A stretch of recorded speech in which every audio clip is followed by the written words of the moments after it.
ভাই কত সুন্দর করে মাছগুলো পুরো কালো ছিল। ভাই যে কি সব দিয়ে কষে কি সুন্দর করে এই যে আমাদের মিটিও হাত লাগিয়ে যাই মামাই আর ভাগ্নি মিলে গণেশটা বসিয়ে দিয়েছি, এখন পরিষ্কার হয়নি।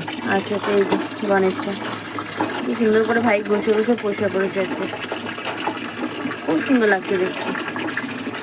হ্যাঁ মিটি, কেমন লাগছে বলো?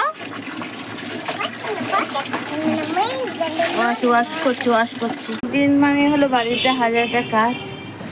ওই মাদুরাটা অনেকদিন ধরে খুব নোংরা ছিল, ভাই সেটা বসে টসে পরিষ্কার করেছে। আর আমার এই গাছটা না আমার মতন দেখুন খুব ঝিমিয়ে পড়েছে, কি অবস্থা, ভালো লাগছে না। গাছটা যে কী করে ঠিক হবে, কী দিলে গাছের পাতাগুলো কেন ঝুঁকতে শুকিয়ে গেছে।